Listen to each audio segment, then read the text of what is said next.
Nibyo igitondo cyiza, igitondo cy'umugisha kuri mwese muduteze yombi aho muri mu bice bitandukanye, ndabasuje kandi mbahaye ikaze, mbifurije kugubwa neza kuri uyu munsi wa none. Turi ku itariki 10 z'ukwezi kwa gatanu mwaka w'ibihumbi 2026. Turagarutse nanone muri studio kuri mikoro ndi Bosco in Region Info, aho tugiye kurebera hamwe amwe mu makuru agezweho kuri bimwe mu bikomeje kugenda bigarukwaho, kuri bimwe bikomeje kugenda bitangazwa cyangwa se mu byakomeje kugenda bivugwa kugeza kuri uyu munota cyangwa se kugeza kuri uyu munsi. Tugiye kwerekeza ku ntambara ikomeye cyane irimo kubera muri Repubulika Iharanira Demokarasi ya Kongo. Muri iki gihugu rero biragaragara ko igisirikare cyaho aricyo FARDC baba bamaze guhitamo intambara cyangwa se uburyo bwo kurangiza ikibazo kiri mu burasirazuba bwa Repubulika Iharanira Demokarasi ya Kongo binyuze mu buryo bw'imirwano cyangwa se mu buryo bw'intambara, nyuma yo kubona yuko ibiganiro byakomeje kugenda bigaruka cyangwa se ibiganiro byakomeje kugenda byifashishwa nk'inzira yo gukemura ibi biganiro cyangwa se yo gutuma mu by'ukuri ibibazo byakemuka, ibi biganiro bitarimo gutanga igisubizo cyangwa se bitarimo kuvamo nyine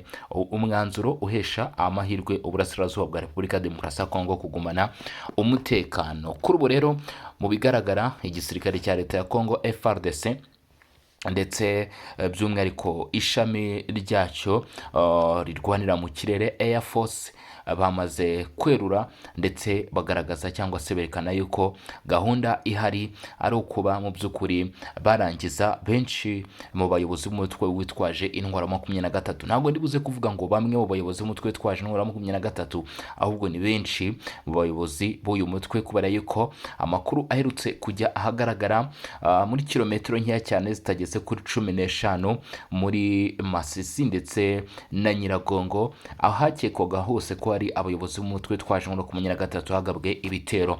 Indi nkuru nziza rero mu by'ukuri ku bashyigikiye uruhande rw'igisirikare cya leta ya Repubulika ya Demokarasi ya Kongo nuko igisirikare rwose cya leta ya Repubulika ya Demokarasi ya Kongo cyamaze gusatira uyu mujyi mu by'ukuri wa Goma. Barimo kusatiriza ibitero cyangwa se bakomeje kuba bawusatiriza ibitero.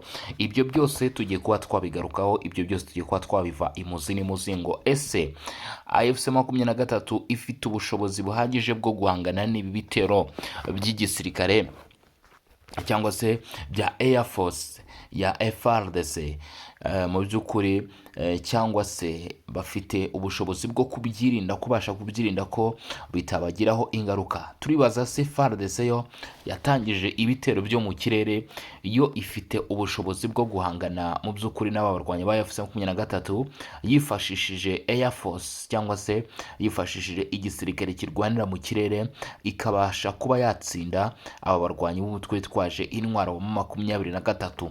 Ayo niyo makuru tugiye kuba twagaruka cyangwa se ibyo nibyo tugiye kuba twagarukaho. Turebe ese ubundi ibitero by'igisirikare cya leta ya Repubulika ya Demokarasi ya Kongo bigeze he?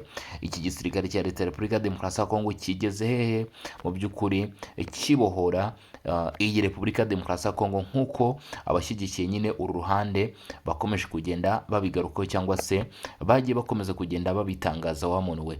Ayo rero ni amwe mu makuru akomeye cyane kandi y'ingenzi tugiye kuba twagarukaho kuri uyu munsi wa none, kuri iyi tariki ya none. Turi ku itariki 10 z'ukwezi kwa gatanu nk'uko natangiye mbikubwira, umwaka wa 2026, ngira ngo mumaze kuba mwabimenyera. Ariko mbere yuko twinjira muri aya makuru cyangwa se mbere yuko twinjira mu by'ukuri mu byo tugiye kuba twagarukaho mu buryo burambuye, reka nsabe abantu mudukurikiranye, tubafite n'andi makuru hagati aho ngaho, hari n'andi makuru tuza kugenda tugarukaho. Reka nsabe abantu mudukurikiranye cyangwa se abantu mudukurikirana umunsi ku wundi, mukaba mutarakanda subscribe cyangwa se sabone, nako ka buto gatukura mu by'ukuri nicyo biba bivuze subscribe. Hari naho bigaragara mu mweru bitewe mu by'ukuri niba ukoresha muri screen yayo cyangwa se nanone naho dukurikirana, ariko nibutsa abantu mwese mudukurikirana umunsi ku wundi, ibihumbi n'ibihumbi tubana, mukande subscribe murusheho kuzizamura. Ikindi nanone ko urukiko info rwamaze kujya hanze, urandikamo ibintu byoroshye cyane, urandikamo ngo urukiko, urandikamo @urukiko, ariko urukiko byanditse mu nyuguti nkuru, ubundi ukande subscribe. Nababwira iki? Munyarukireho, amakuru araza gusohoka ari ikivunge ku rukiko info. Ndimo ndagenda mbwira abantu gukanda subscribe, ariko mu by'ukuri abataramukazi sinzi uko byagenze kuko ntabwo nigeze mbibona mugerayo ngo mukande subscribe. Reka rero twinjire mu makuru mu by'ukuri, hamwe n'abantu bari muri Uganda, hamwe n'abantu bari muri Repubulika ya Demokarasi ya Kongo, hamwe n'abantu muherereye i Burundi ndabasuje cyane, hamwe n'abantu muherereye Tanzania, Kenya ndetse n'ahandi mu bice bigiye bitandukanye iyo irwota amasimbi, namwe ndabasuze ndetse nsuhuza mu by'ukuri n'abantu mudufasha umunsi kundi cyangwa se mushyigikira ibikorwa byacu bya buri munsi kugira ngo amakuru agere ku badukurikiye plutôt amakuru agere ku badukurikiye. N'amakuru rero mu by'ukuri biba biri kuvugwa cyangwa se biba biri kujya mbere, nyine murabizi umunsi ku wundi, ariko aravuga bati se Mutarama Bosco twakubona gute cyangwa se mu by'ukuri twakuvugisha gute. Hari n'abavuga bati mu by'ukuri akantu tugufitiye cyangwa se tuguhishe dushaka kuba twakugezaho, mu by'ukuri ntabwo biba bigoranye cyane. Ushobora kuba kwandikamo akamenyetso ko guteranya 250, akamenyetso ko guteranya 250 7 8 150 ni imibare yoroshye cyane mu by'ukuri. Ubundi aho ngaho uraza kutwandikira cyangwa se ugiye n'akantu wadusunikira, biroroshye ariko ntibikugore cyane no gukanda subscribe biba bihagije, cyangwa se gukurikirana amakuru yacu. Reka rero twinjire mu makuru nta gutinda, nkubwire ko kugeza kuri ubu ngubu ibimenyetso simusiga bigaragaza ko umujyi wa Goma uri gutegurwaho ibitero bikomeye cyane, cyangwa se igisirikare cya leta ya Kongo gishaka kuhataka. Byamaze kuba byagaragara ibice bigera kuri bitatu bizengurutse umujyi wa Goma byagabwemo ibitero by'indege, ibitero bimaze guhitana mu by'ukuri nk'uko makuru tugeraho abarenga 100 ndetse bikomeretsa n'abandi benshi. Birabarurwa ko muri teritwari ya Masisi igitero giheruka cyahitanye abantu mu by'ukuri basaga muri 40, abagera kuri 67 bakaba bakomeretse ku buryo bukomeye cyane, ndetse harimo nawe ushaka kuba byaganisha ku rupfu nk'uko aya makuru atugeraho. Muri teritwari ya Nyiragongo imibare yahishwe, ariko naho biravugwa yuko mu by'ukuri hari benshi mu babarizwa muri ino teritwari bitaje kugendekera neza, cyangwa se baje kuba mu by'ukuri bahasiga ubuzima nyuma y'ibitero byagabwe mu duce tumaze iminsi tunagaruka bita Muja, aho muri teritwari ya Nyiragongo. Biravuga ko rero utwo duce turimo turaraswamo ku buryo budasanzwe, ndetse amakuru aravuga ko igisirikare cya leta ya Repubulika ya Demokarasi ya Kongo kirimo kurasa kitarobanura mu rugendo rwabo rwo kwerekeza mu mujyi wa Goma, kubera yuko kuri ubu ngubu ngo kuvangura irondo n'ibisambo birakomeye cyane nk'uko igisirikare cya leta ya Kongo kiri kubitangaza.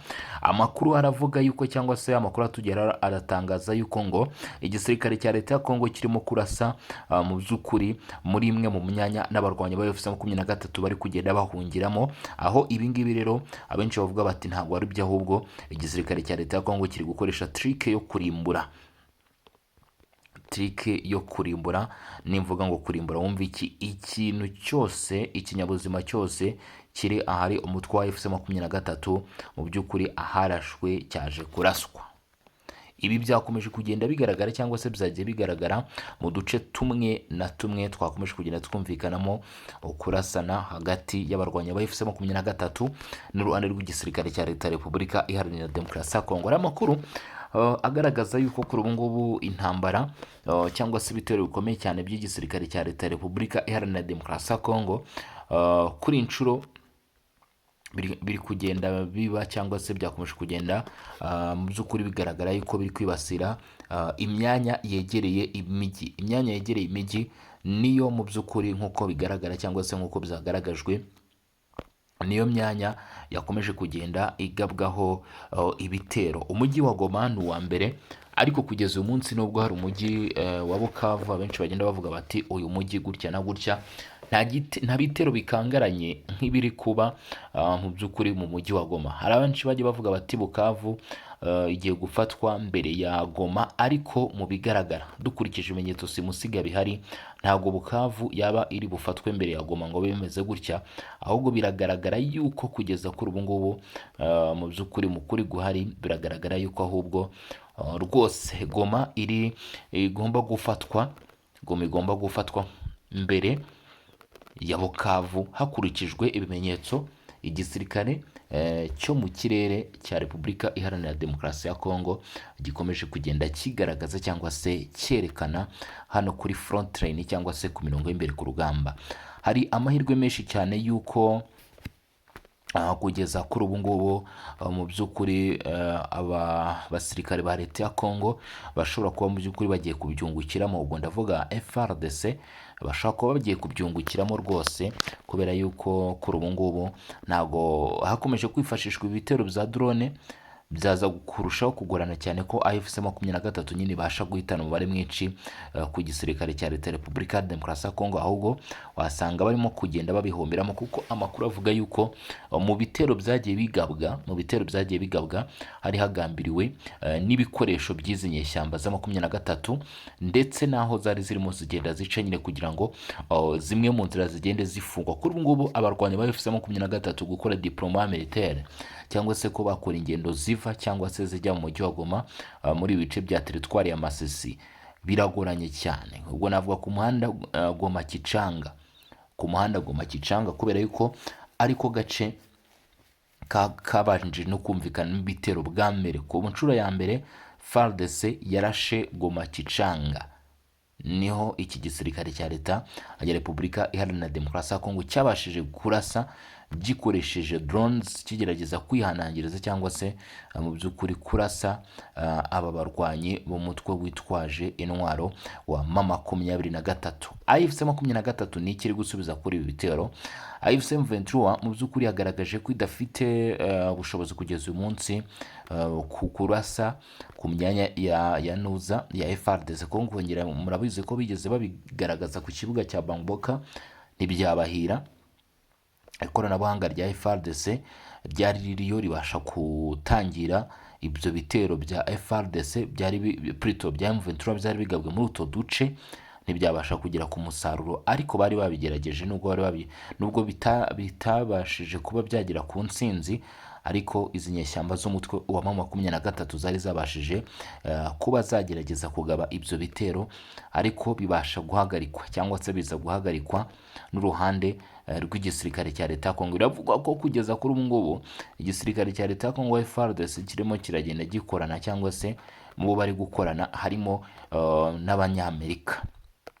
n'abanyamerika rwose, ngo bakomeje kugenda bafasha cyane FARDC mu kwivuna umutwe witwaje intwaro wa 23 hano mu burasirazuba bwa Repubulika ya Demokarasi ya Kongo, kugeza kubwo kuba mu by'ukuri umwe mu barwanyi ba AFC 23 yahagurutse aravuga ati ubwo amasezerano ku bijyanye n'amabuye y'agaciro yari amaze gusinywa, ati mu by'ukuri yageze ati mu by'ukuri Amerika yahise itangira kubagamira ku ruhande rwa Kinshasa.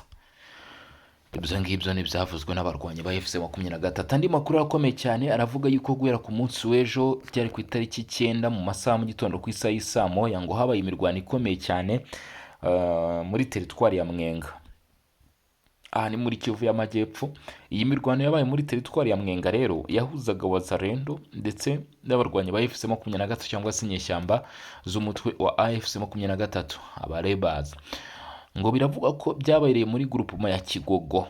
Ahangaha rwose ngo hagiye hakubera ikintu bita isibaniro mw'abantu mwe, hakubera ikintu bita imirwano cyangwa se umurwano ukomeye cyane. Dere ngo Wazalendo irarasana rwose na M23, induru zikavuga, bararasanye ngo mu by'ukuri induru bazihumunwa. Hariya urusasu ruba rumeze nabi cyangwa se mu by'ukuri kurasana kuba gukaze cyane. Niko bimeze rero, nta kwibeshya guhari. Ahangaha ngo habaye ikintu bita mu by'ukuri amasasu menshi muri groupement ya Kigogo, kugeza ubwo abaturage bafashe umwanzuro baravuga bati nitutava muri aka gace ngo duhunge iyi mirwano iri guhuza izi mpande zombi, ni ukuvuga uruhande rwa Wazalendo ndetse na M23, turahasiga ubuzima. Kuko hariya ngo umuriro wari urimo kwaka, FARDC M23 yacanye umuriro, Wazalendo icana umuriro, agace kose mu by'ukuri kaba amasasu mu rukerera mu masaha mu gitondo rwose. Baravuga ko aho bita Kasika, muri axe ya Kasika na Muhuzi muri groupement ya Kigogo ho muri teritwari ya Mwenga, niho ibintu byari birimo kugenda bibera, ndetse ngo Wazalendo yabashije gutuma abarwanyi ba FC23 benshi batakariza ubuzima kugeza kuba mu by'ukuri wo ku rwego rwa koroneri ngo w'aba barwanyi utatangajwe amazina mu batangaje amakuru rwose ngo biri kuvugwa ko yaba mu by'ukuri yaba yarasiwe kuri urwo rugamba cyangwa se ari mu barasiwe nyine muri ako gace kaberagamo imirwano cyangwa se muri iyo axe iherereye muri teritwari ya Mwenga, aho ni muri Kivu y'Amajyepfo. Urugamba rurakomeye cyane, urugamba rurakomeye cyane, imirwano yongeye gutangira.